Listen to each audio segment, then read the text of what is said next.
Making hibiscus sangria is easy and fun. All you have to do is look inside your tea caddy cabinet and find your favorite spices. Today I'm going to be working with allspice, cloves, anise-star, and some cinnamon sticks.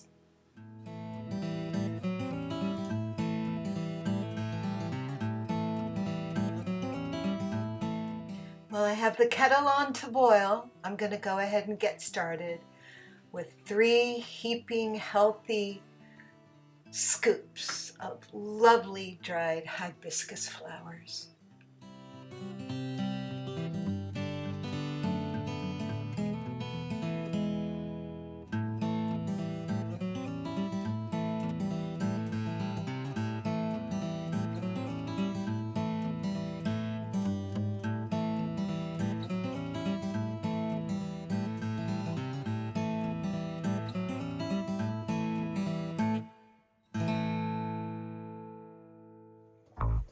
Before my water comes to a complete boil, I'm going to go ahead and chop up some oranges. Half of it will go in as a juice, and the other half I just let to float on top of this really colorful sangria.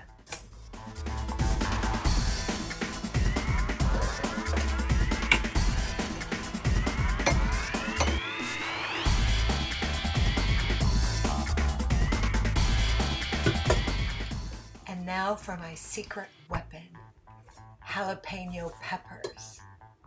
Slice it up and let it float on top of your sangria. It adds a wonderful, sexy, hot and spicy flavor to it.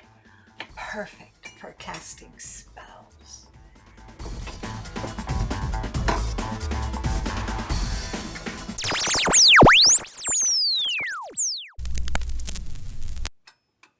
While I wait for my ceremonial hibiscus sangria to cool down, I'm going to go ahead and get the altar set up.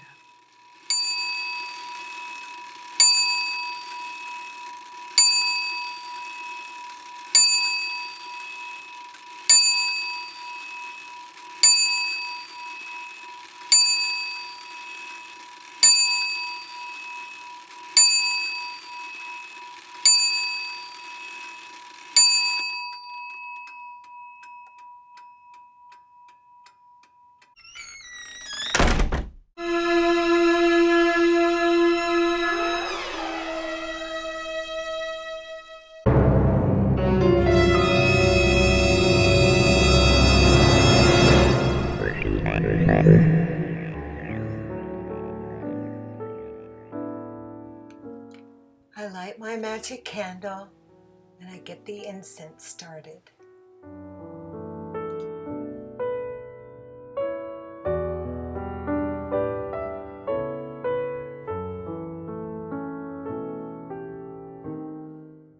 And now let's dive into some goodies. This is a beautiful hand-carved feather that I commissioned from an artist. I believe she's in Sweden. She also has a podcast, and I will put her link and her information down below. Had to have that piece. I think it's just gorgeous.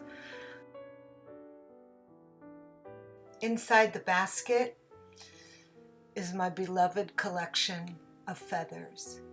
Mostly crow feathers that have been gifted to me from crows from all over the city. And I'm very excited about this collection because every time I find one, I'm just so thrilled and excited that these beautiful creatures have gifted me with sharing their lovely garment. And with that, I'm going to cast a spell.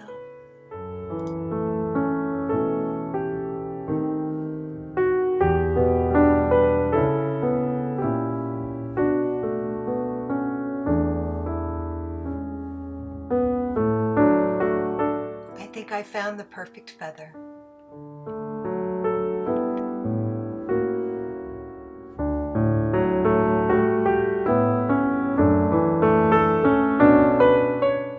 In this lovely antique linen pouch, which I hand painted, is a beautiful bar of black soap that my daughter made for me for when I wash my fine woolen knits that I design. Love this little book. I've had it forever. It's a love spell book, but it's really more like poetry. I've got my little black friend and my jar of eyeballs. This book was gifted to me from a friend. It's the Encyclopedia of 5,000 Spells, and I kid you not, I actually found a spell for crows. It's a protection spell, and there are actually 2 spells in here that I'm going to be combining. The Raven Feather spell, and the other spell is Witch's Ladder. The Raven Feather spell instructs us to be still, quiet, and discreet for this method to work. The first step is to practice stillness. The second spell I found, Witch's Ladder, which is a protection spell. So I decided that I was going to combine the Raven spell with the Witch's spell to create a protection spell.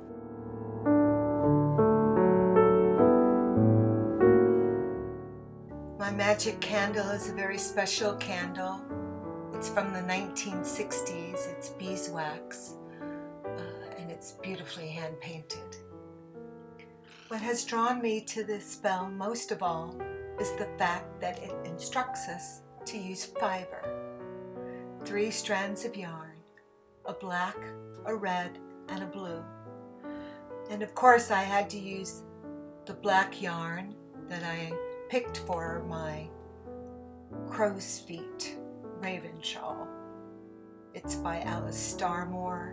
Her virtual yarn collection in the 3-ply called Selfie. Oh my goodness, the spirits must be with us. This spell indicates that it is also used for a cloaking device, which I thought was perfect for my crow's feet shawl.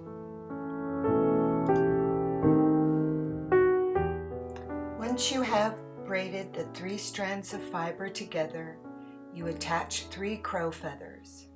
Then, to bless your spell, you gently dangle your creation over the incense and focus on your intention.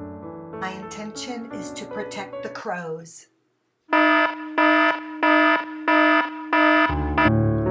The ceremonial hibiscus sangria is ready for yet another secret ingredient.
closer look at this virtual yarn by Alice Starmore. It is the 3-ply, it is in the color scheme of Selkie, and it is stunning. Just look at those magnificent colors, every color of the rainbow. And it takes on this very beautiful opalescent quality close up, but from far away, the yarn takes on a different color, something very dark and very moody and very mysterious. I think it's perfect. The inspiration for the stitch pattern in my crow's feet shawl is based on the antique tile that surrounds my fireplace, of which I spent many months restoring.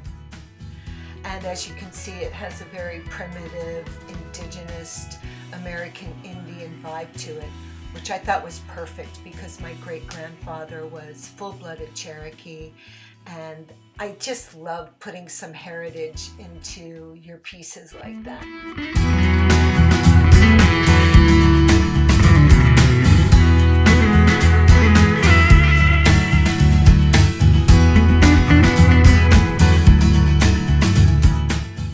I can't wait to cast on and start working with this yarn, but in the meantime I wanted to revisit some of my field notes and get some additional inspiration. This is a book by William Shakespeare called Macbeth, and it was printed in 1901, so it's over 100 years old. And I love working in old books and doing some sketches and some drawings. I think it's lovely.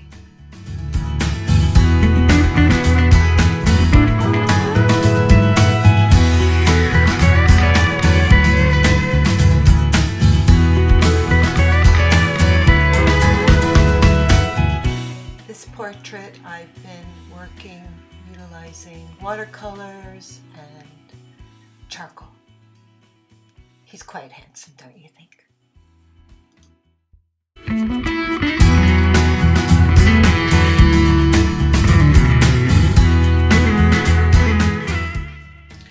Now, let's get started working with these double-pointed magic loop needles. The yarn is amazing to work with. Alice Starmore virtual yarn is comparable to none. Absolutely exquisite. Needles take a little bit of time getting used to. I fumbled with it at first. I always do when I cast on anyhow. But, you know, eventually you get your rhythm. You just meditate, stay still, and pretty soon it just flies by. But I'm getting used to working with these needles. They're perfect for sleeves. And, yeah. I couldn't be happier. They were a bit expensive. They cost about $40. And so far I've made a hat with them, and I've knitted 2 sleeves for a sweater that I will show you coming up soon in the next episode.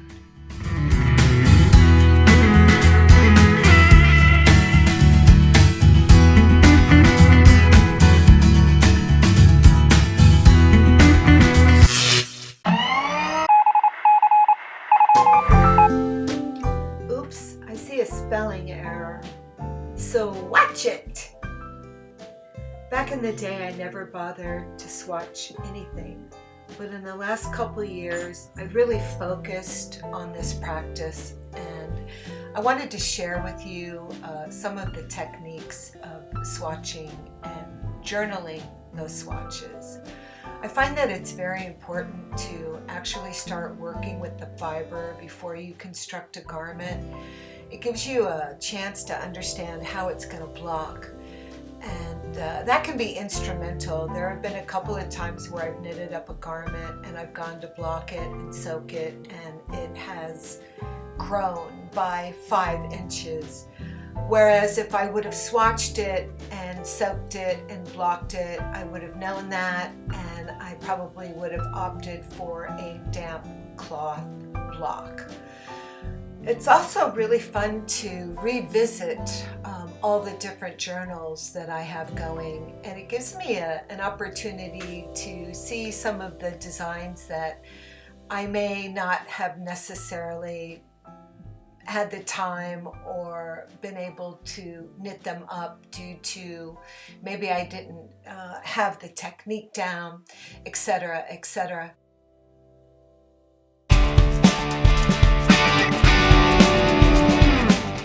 In the garden is absolutely one of my favorite places to be. I'm in it for hours a day. We're coming into fall. I think the garden still looks great. Got some beautiful flowers blooming. I have 2 papaya trees that popped up. Very exciting. I have some strawberries. They did fabulous this summer. I had a whole bunch of berries for the summer. A lemon tree that's in full bloom. Kumquat tree, getting ready to harvest that. I have some kale, collard greens, dandelion, some eggplants, and I'm gonna go ahead and pick some stuff from the garden to make for dinner tonight.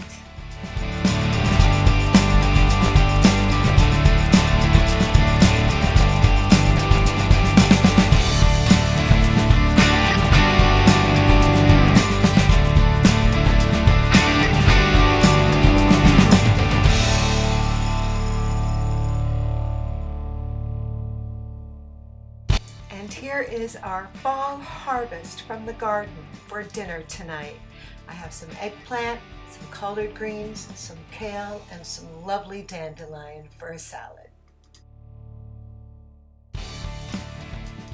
Quick and easy dish. All I had to do was put the eggplant into the oven, and then I sauteed the greens, mixed them with some chickpeas that I baked in the oven with a dandelion salad and some deviled eggs. Yummy!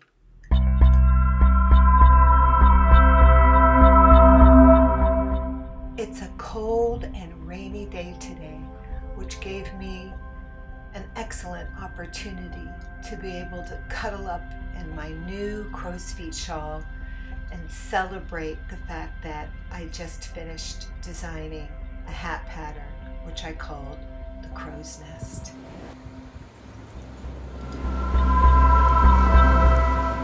Always keep my eye open for mermaids. And I can't wait to get down to the seashore and look for some mermaid tears, but that's going to be on a warmer day. But in the meantime, I had the honor to observe a flock of crows just having a good old time of it today. I just think crows are amazing. They are on the top 5 smartest species on the planet, right up there with dolphins, humans, and monkeys. And they're monogamous. They only have one lover, and when that lover dies, they never mate with another. I think that's so dramatically romantic. I found this sweet little spot to stop and have a little breakfast, so I brought a banana and some dates that my friend gave me from her date tree. Oh gosh, I forgot something.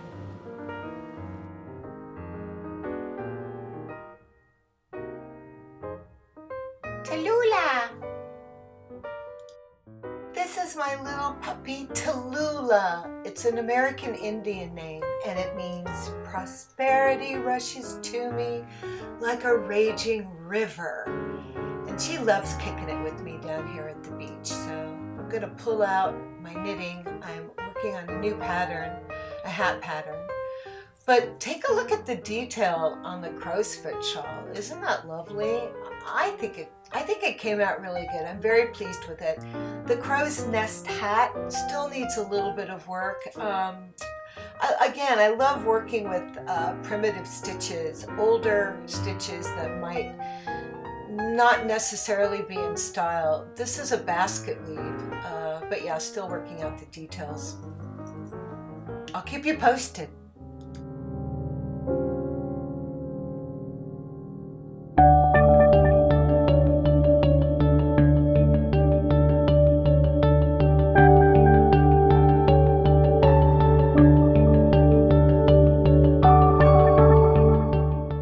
So here it is, the crow's feet shawl. I think it came out lovely. I'm really really happy with it. I love the way the spine work is down the center back with the baubles. I'm a big bauble fan. But yeah, and then the feather that I had commissioned, I will link that artist down below, is a great way to keep your shawl together. I'm not a big fan of brooches, but I think that primitive stick pin is really fun. It's, again, made out of the Alice Starmore virtual yarn. I couldn't be happier with it.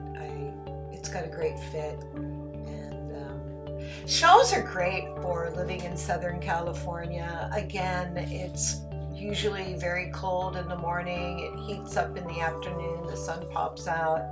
So we're always layering. And that's usually, kind of like a boring hoodie. So shawls are perfect for people that live a coastal lifestyle, because you can just throw it off when it gets hot. And me being in my 60s, in my menopausal state, well, whatever, I'm not going to get into that, but check out those curves. I mean, check out that dress I made. This is a great dress. It's perfect for curvy women. I'm a curvy girl, I'm not going to lie. And yeah, I thought, wow, that just matched the crow shawl. So I thought, what a cute little outfit. And then, of course, I have my little fingerless mittens that everybody was knitting up on Instagram.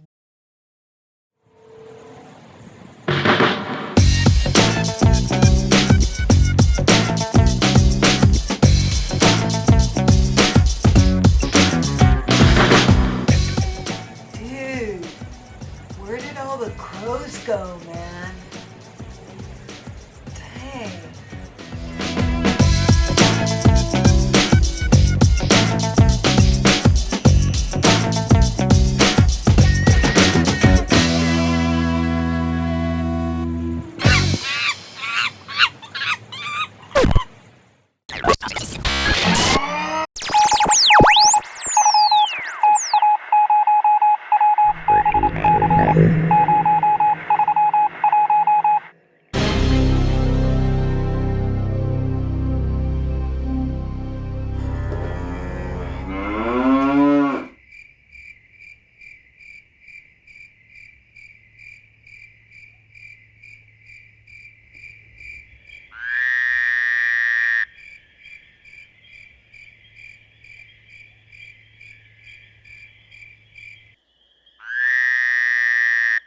It's time for yarn auditions, a term used by the lovely woman who hosts Fiber Trek podcast.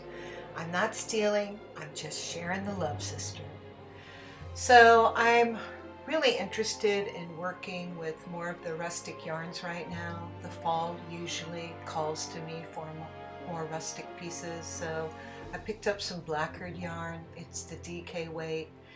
It wasn't my favorite color choice, but it's all they had, so I grabbed it, and it's growing on me.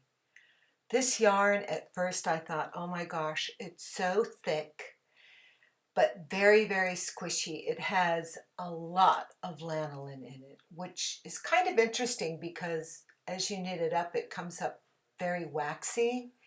So I'm very curious how this is going to block out. I have a feeling that this stuff is just going to bloom like crazy.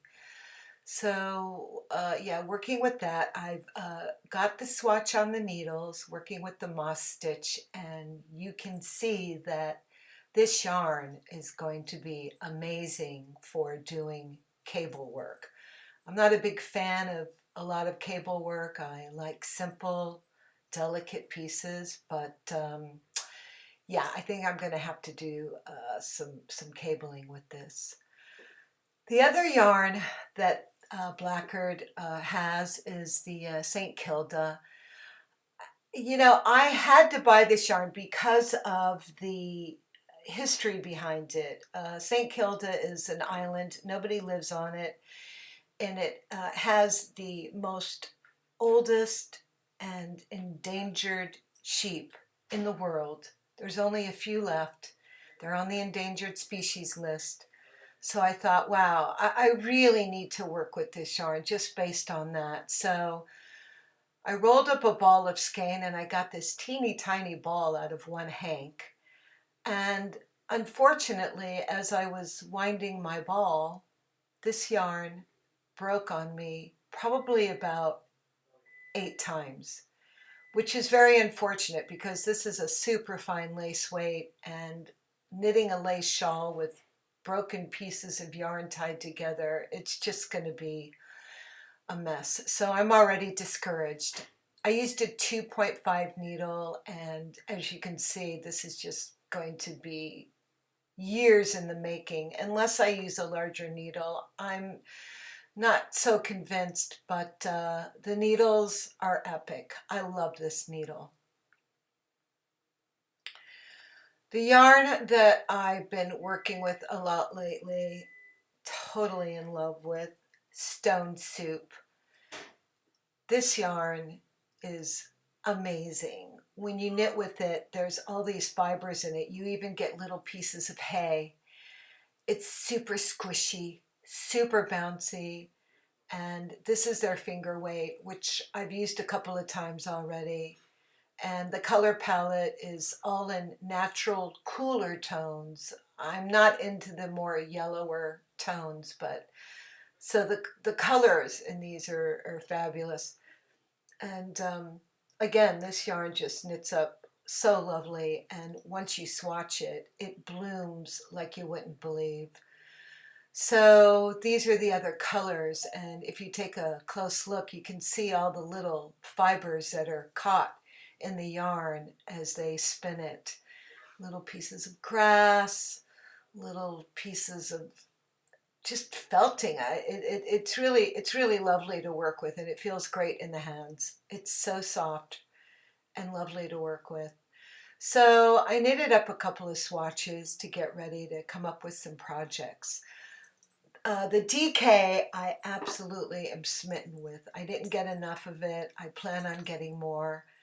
And again, this stuff is just so squishy and fun. So I'm loving this yarn. And I knitted up a hat real quick just to see what it worked, how it worked, and it's lovely. It has a lot of bounce, it has a lot of stretch, and again, it ends up looking like a flannel. It feels like a flannel. It is so soft. It is not itchy, it is not scratchy at all. And living in Southern California, wearing a hoodie is everything. It gets cold in the morning, then it's warm during the day and cold at night. So I thought for me, this is going to be an excellent fiber to be working with. So I love it. So here are a couple swatches I did on the finger weight, and I knitted up a sweater. Love this color palette. This is in the works right now. I'm still working it, and I must say I'm pretty happy with my floats, which took me a while to master, but great drape on this fabric. Loving it. And this is the swatch that I did in the darker color. Now the darker color has a different feel to it. It's much more squishy and a little bit thicker than the lighter wool, which I thought was interesting. So the sweater I knitted up is this beautiful piece, and I love the way it came out. Just love it. Look at those floats. Very proud of myself. This was my first steeking, and it was a bit of a nightmare, but well worth the trouble that I went through. And look how beautiful. I mean, it really does feel like flannel. The fabric that this yarn knits up as is amazing. And I think the more that it peels and the more you wear it, the better this fabric is going to get. I don't mind the peeling. It actually adds to the fiber. Look at that. I mean, it's just so squishy and so soft. I love it. I wear it all the time. It's one of my favorite sweaters. Super comfortable, super drapey. I love the color palette. Yeah, I think it's pretty amazing. So I have a whole bunch of this in my stash that I plan on working in the near future.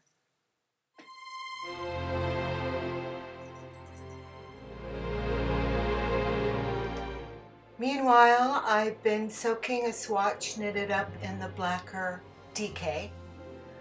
I'm gonna let it soak for an hour because I find that rustic fabrics like this do really well when you soak them for a long time. It gives them a beautiful bloom. So we'll check that out later.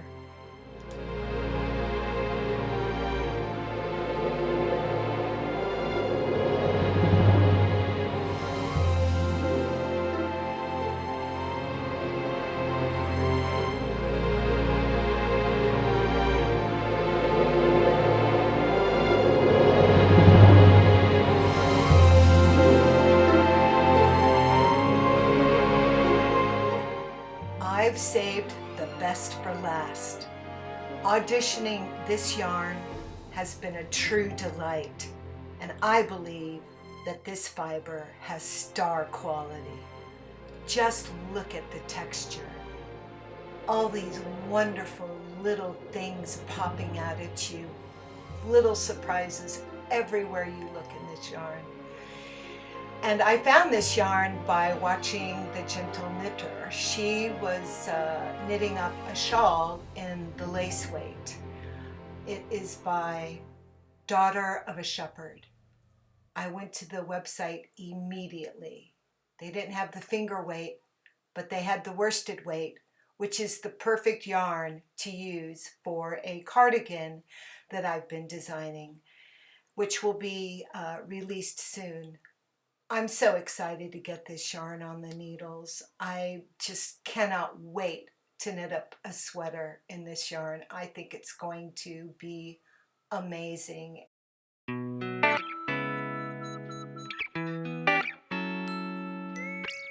As artists, knitters, gardeners, and hand dyers, that kind of stuff wreaks havoc on our skin. So I wanted to share with you my potion for caring for our hands. And you're going to start with some natural chia butter and natural cocoa butter. You can find it online. It's not expensive and it lasts forever. Then I'm going to add some coconut oil. It gives it a great consistency and adds some lovely fragrance. Vitamin E oil, you want to get the 15,000 unit. I found this at Target. It was only $4. Next on the list came recommended by She Is of the Woods. Yes, beef tallow. She swears by it. She puts it on her skin every night and she looks amazing. And she has a great YouTube channel. You can find her on Instagram. Check her out. Last but not least, I like to add a scoop of Aquaphor. I find that this really holds the consistency together. Next, I'm going to experiment with some of my essential oils. We're coming into the fall and I'm really leaning towards something earthy, woodsy, smoky, and mysterious. So I've added some cedarwood, some patchouli, a little bit of cinnamon, and I think you can put anything you want in this thing. Honestly, you can't go wrong. And it doesn't even really need to have any scent added to it. It smells great on its own. After you have added all your wonderful goodies into your glass jar, you're going to want to stick it in the microwave. I start at 5 seconds at a time until it comes to a creamy consistency, and then give it a good stir. Right now, I'm going to add a little bit of melted honey and see what happens to the texture. And now let's get started with our beauty regime. You're going to want to get a really good emery board. I like this one. It has 7 sides and it buffs your nails to a really nice gloss. Nail teak is wonderful. It's expensive. I found it at Target. You can apply it every day and it gives your nails a very high gloss shine. I decided to put my potions into these little jars. I found them in the yogurt section. I decorated the top of one of them because I'm probably going to give these away as gifts. I'm adding a little bit more patchouli oil and then let's put it on our nails. Honestly, you can use this all over your whole body. It's fabulous. Give it a good rub into your skin, warm it up, let it soak in. It does wonders for your skin. It's fabulous and it's all organic and natural. Last but not least, BioSil. Get the liquid, not the pills. This stuff gives you great hair, great nails, and great skin.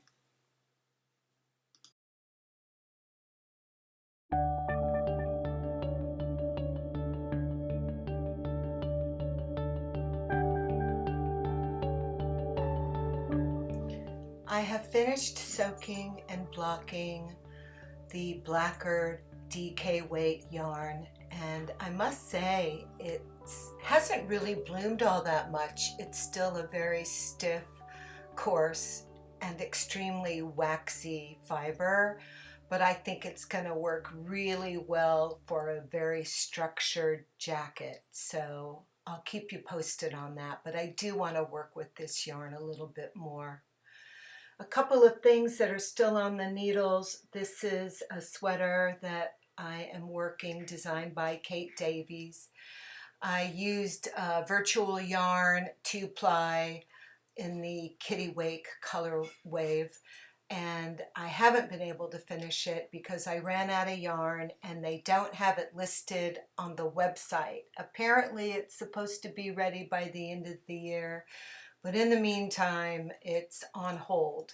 This will be my second steeking, and this time I paid close attention and did a lot of research on the best method for me to do a steeking, and I opted for the purling because it's going to give it a really nice fold. I like working with this yarn. It's very, very comfortable. You can wear it close to the skin. It's warm. There's not a lot of breeze going through it, but it's cozy and comfortable. This beast, oh my gosh, is the Magnolia Bloom cardigan. It's a Marbrigio held together with a double strand of the silk mohair. It's heavy as hell. This is more like a jacket, and it's just really wobbly and wonky and kind of has that jellyfish thing going on. And all I have to do is finish like 3 inches of a sleeve, and this has been sitting like this for probably over a year, and I just can't get to finishing it. I don't know why. I'm pretty sure that once I block it, it's going to have a better shape to it, but right now, yeah, it's in its jellyfish stage. This is the Garden Gate sweater. Oh my gosh, I love this pattern. I've knitted up a couple sweaters in this pattern. I love the way it fits. I love the design. The yoke I'm in love with. I love the fabric that I picked. This has all been yarn that's been gifted to me by a patron.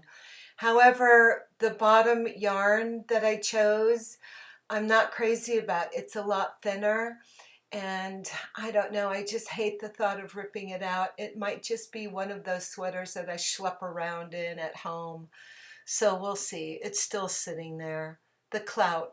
The cloud is a very beautiful design. It's a scarf on a very fine mohair. And yeah, I'm kind of been sitting around on that too, but look at the color palette. It's really beautiful. I wanted to do a gradient, something very romantic and sexy for a summer evening dinner or a nightcap, perhaps, I was thinking. We'll get there.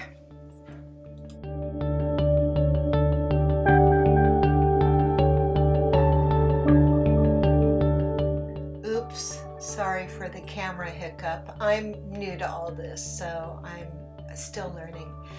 Another Kate Davies pattern. This is the Stone Soup yarn.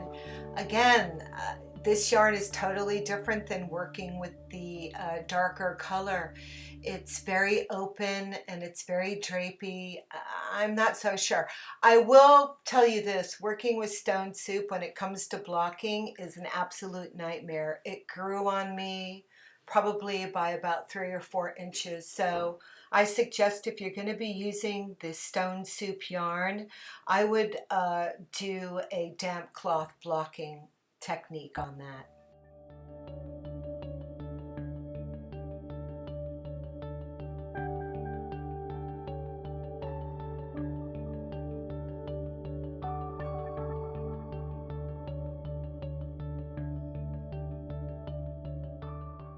This is the Alice Starmore sweater I've been working on. It's the Elizabeth I in the 2-ply.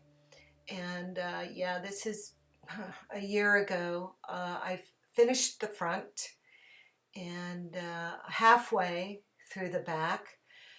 And it's going to be gorgeous. I love the way that this fabric drapes, and I'm trying to rewrite a lot of the schematics to fit my body type. And I will say I'm very proud of myself so far, but I wanted to show you the book. The pattern is from Tudor Roses, and I wanted to give you an idea of what it's like to actually knit an Alice Starmore pattern. Now, Alice Starmore is old school. Her patterns are not for the faint of heart. It's not like these modern knitters who have a very easy approach to pattern writing.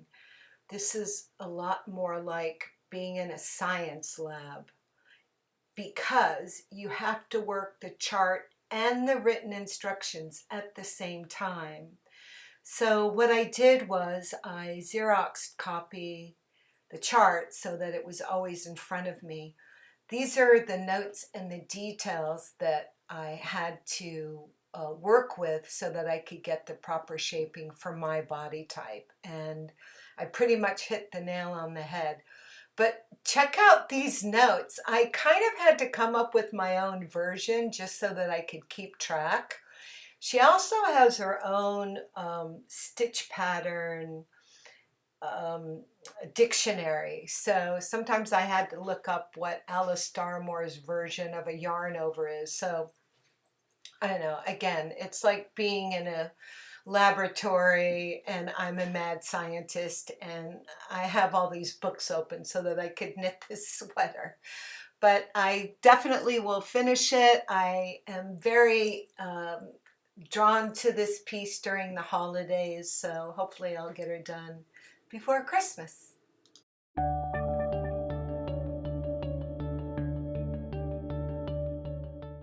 I wanted to take this opportunity to show you a preview of the gifts that I have prepared for my Patreons. These are lavender moth repellent sachets that you can use in your project bag, your closet, or your dresser drawer. They are fabulous to have around the house, and it's a natural way to not have moths eat up your beautiful works of art. And yeah, I'm very excited about these. They're all individually handmade just for you.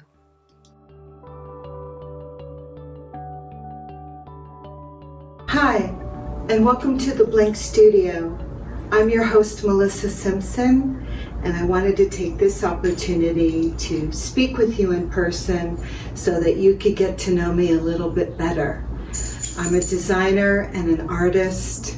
I've been professionally designing since I was about 30.